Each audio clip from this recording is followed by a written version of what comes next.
Bapak Ibu sekalian yang saya hormati, kalau kita berbicara pemutahiran data mandiri, maka tentu saja kita akan berbicara di dalam konteks bagaimana kita melakukan peremajaan dan pembaharuan atas data yang dilakukan secara mandiri oleh masing-masing aparatur sipil negara.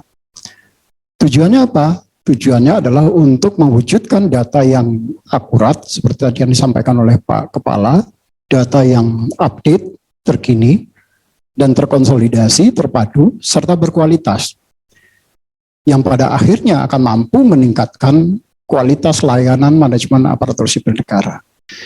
Bapak Ibu yang kami hormati, kalau kita berbicara pemutahiran data, siapa sebetulnya yang akan dilakukan updating terhadap data? Di dalam Undang-Undang Nomor 5, yang dilakukan updating terhadap data ASN adalah tentu saja aparatur sipil negara itu sendiri. Ya, menurut undang-undang adalah profesi bagi pegawai negeri sipil dan pegawai pemerintah dengan perjanjian kerja yang bekerja pada instansi pemerintah. Nah, dalam konteks ini ada 3 target yang nanti akan kita lakukan pemutahiran data. Yang pertama adalah pegawai negeri sipil itu sendiri, yang kedua adalah pegawai pemerintah dengan perjanjian kerja, dan yang ketiga adalah pejabat pimpinan tinggi yang tadinya berasal dari bukan aparatur sipil negara atau non-ASN. Apakah yang bersangkutan berasal dari TNI Polri, apakah yang bersangkutan berasal dari P3K sebelumnya, dari swasta misalnya, maka ini adalah subjek untuk dilakukan updating terhadap data mereka. Selanjutnya di dalam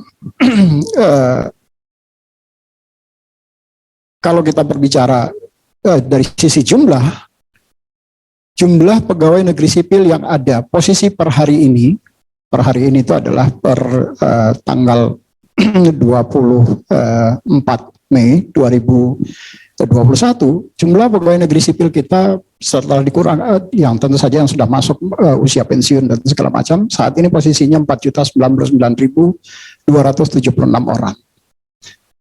Jumlah ini tentu saja bergerak setiap hari tentu saja karena ada masa usia pensiun, ada yang kemudian juga meninggal dunia dan segala macam. Kalau di pegawai lanjut pegawai P3K itu jumlahnya saat ini yang terdaftar adalah 49.859 orang. Jadi dari 49.000 ini adalah jumlah P3K yang kemarin sudah kita lakukan seleksi pada tahap pertama di tahun 2019. Dan pejabat pimpinan tinggi non-ASN yang tercatat di dalam database sistem informasi ASN adalah sebanyak 123 orang. Ini adalah pejabat pimpinan tinggi rata-rata, pimpinan tinggi minimal ada pimpinan tinggi media.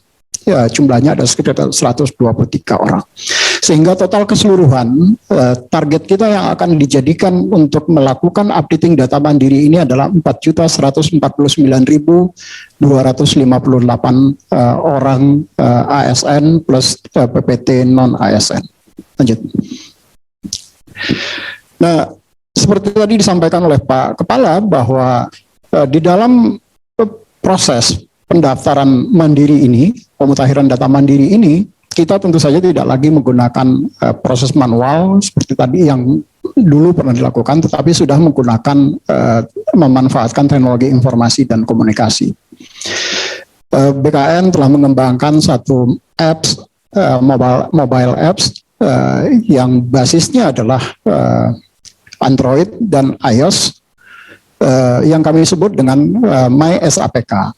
Jadi kenapa disebut dengan MySAPK? Karena ini adalah handy, dia berada bisa di tangan, bisa dibawa kemanapun, bisa dilakukan akses dari manapun. MySAPK tidak hanya digunakan untuk melakukan updating data ini, tetapi juga sekaligus menerima notifikasi dari setiap layanan kepegawaian. Termasuk juga di dalam MySAPK juga disediakan bagaimana kompetensi dari seseorang termasuk kinerjanya. Jadi Bapak Ibu kalau sudah mendownload aplikasi MySAPK kemudian melihat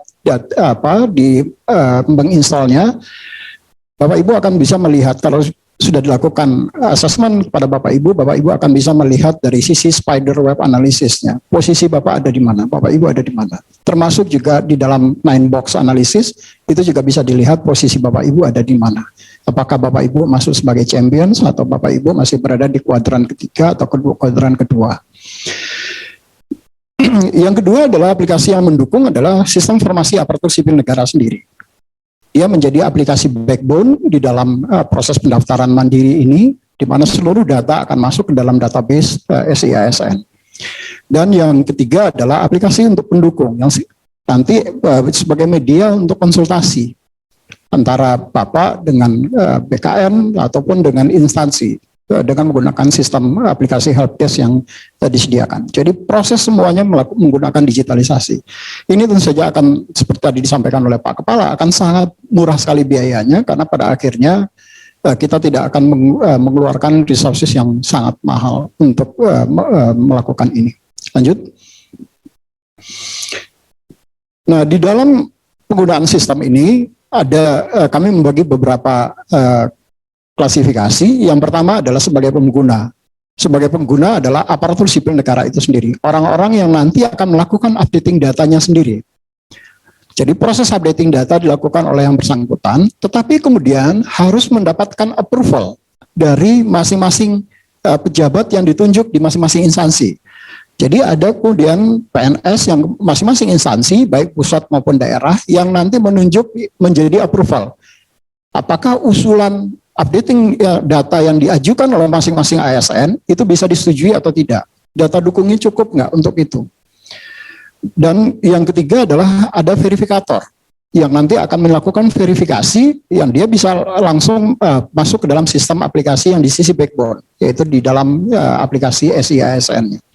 Dan yang terakhir adalah admin yang bertugas membagi fungsi dari setiap approval, verifikator, dan kewenangan dari masing-masing pengguna. Lanjut. Tadi di dalam video sudah disampaikan apa yang kemudian bisa dilakukan updating. Yang pertama tentu saja adalah data individu, data personal dari Bapak Ibu semua itu bisa dilakukan updating, baik itu data nama Bapak Ibu, kemudian tanggal lahir tentu saja tidak bisa dilakukan perubahan karena akan ada konsekuensinya terhadap masa usia pensiun. Tetapi kalaupun toh Bapak Ibu mengajukan perubahan, maka nanti sistem akan langsung meneruskan kepada Direktorat Status dan Kedudukan Kepegawaian. Jadi nanti ini adalah media juga sekaligus bagi Bapak Ibu untuk melakukan pemutahiran data secara masif, termasuk data riwayat hak anak dan keluarga. Itu juga bisa dilakukan updating secara melalui sistem ini. Kemudian data yang terkait dengan kualifikasi dan Bapak Ibu, misalnya data riwayat jabatan. Apa saja jabatan yang sudah pernah Bapak Ibu emban selama ini, itu juga bisa dimutakhirkan. Kemudian data riwayat pendidikan dan pendidikan pelatihan yang pernah Bapak Ibu dapat. Kemudian data riwayat SKP Bapak Ibu untuk 2 tahun terakhir. Kemudian data riwayat penghargaan apa saja yang sudah pernah Bapak Ibu peroleh. Riwayat pangkat dan golongan. Riwayat keluarga. Termasuk juga peninjauan masa kerja. Riwayat kalau Bapak Ibu pernah pindah instansi misalnya. Riwayat terkait dengan cuti di luar tanggungan negara. Riwayat Bapak Ibu sebagai CPNS dan PNS dan riwayat organisasi yang pernah Bapak Ibu ikuti. Data-data riwayat ini bisa dilakukan by system, jadi Bapak Ibu tentu saja akan nanti masuk melalui MySAPK, dan di dalam MySAPK nanti akan banyak sekali menu-menu. Bapak Ibu masuk ke menu yang namanya update data. Di dalam menu update data nanti akan keluar seluruh data apa saja yang bisa Bapak Ibu lakukan untuk perubahannya. Dari situ nanti Bapak kalau klik lagi misalnya nanti akan keluar form untuk melakukan updating data tadi. Begitu Bapak lakukan, maka data nanti akan tersubmit ke inbox sementara untuk dilakukan verifikasi oleh verifikator dan approval oleh masing-masing instansi. Lanjut. Nah, dari sisi waktu pelaksanaan, hari ini kita melakukan kick-off di minggu keempat bulan Mei, tetapi nanti mulai dari bulan Juni, kami akan melakukan sosialisasi secara masif kepada seluruh instansi untuk kenapa ini penting untuk dilakukan. Yang paling penting tentu saja adalah bagi Bapak Ibu sebagai ASN, karena kami tentu saja ingin meningkatkan kualitas layanan di Badan Kepegawaian Negara. Tetapi kalau itu tidak disupport, tidak didukung dengan data yang baik, tentu saja upaya untuk meningkatkan kualitas layanan tadi akan menjadi terganggu. Jadi ini sangat penting dalam konteks untuk meningkatkan kualitas layanan. Yang kedua adalah penting bagi Bapak Ibu pada saat kita berbicara dalam konteks sistem merit. Kita tentu saja pada akhirnya akan berbicara mengenai, tidak lagi berbicara pada posisi like and dislike pada saat promosi Bapak Ibu, tetapi sudah didasarkan pada kompetensi dan potensi yang Bapak Ibu miliki, termasuk pada kinerjanya. Lalu ini adalah kesempatan yang baik sehingga Bapak Ibu kemudian betul-betul ke depan tidak dirugikan lagi.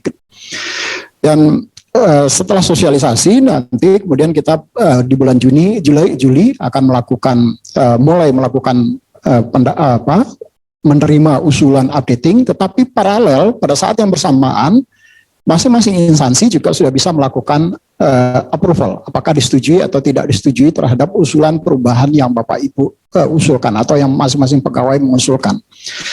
Mekanismenya itu akan dilakukan sampai dengan minggu pertama bulan Desember, walaupun ini dilakukan secara paralel dari bulan Juli sampai dengan bulan Desember antara usulan perubahan dengan approval yang dilakukan. Dan pemutakhiran verifikasi akhir itu akan dilakukan oleh Badan Kepegawaian Negara, tentu saja nanti dengan menyiapkan dokumen-dokumennya.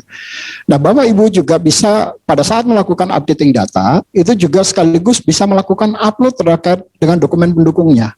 Misalnya terkait dengan SK. Jadi Bapak Ibu ingin memperbaiki riwayat pangkat dan jabatannya misalnya.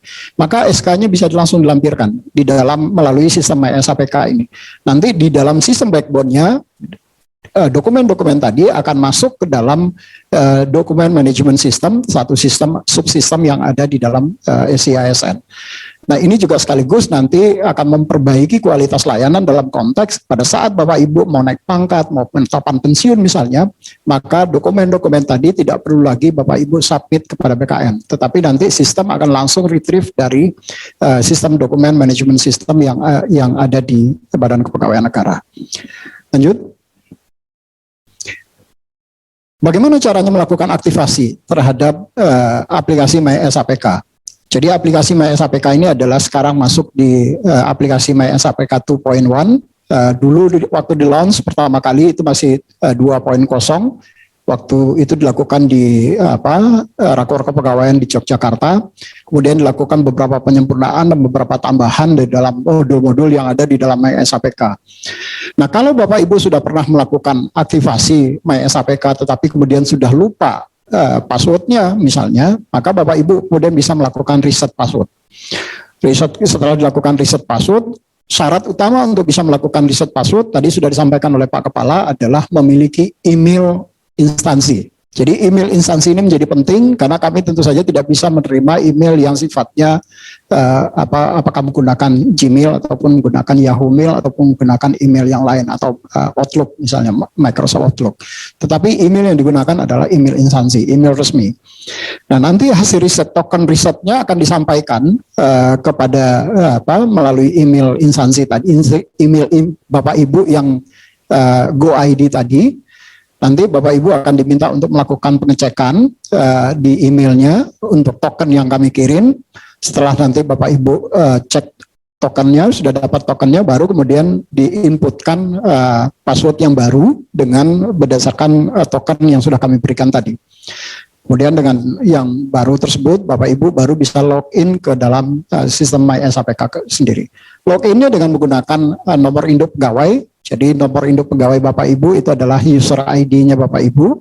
Kemudian emailnya bisa passwordnya bisa Bapak Ibu riset kalau Bapak Ibu sudah mendapatkan email yang baru. Kemudian Bapak Ibu yang terakhir adalah kayaknya selesai di lanjut. Ya, itu beberapa hal yang ingin kami sampaikan terkait dengan bagaimana mekanisme di dalam updating data mandiri ini. Satu hal yang penting di dalam kalau kita berbicara mengenai data, saya mencoba mengutip apa yang disampaikan oleh W. Edwards Deming.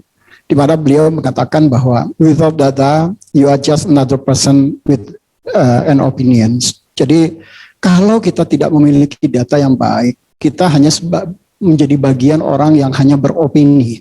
Jadi data adalah sesuatu yang sangat penting bagi kita untuk melakukan seluruh aktivitas kita, atau yang sering dikenal dengan evidence based policy. Jadi setiap kebijakan yang kita keluarkan itu harus berdasarkan atas data dan informasi yang akurat dan dapat dipertanggungjawabkan.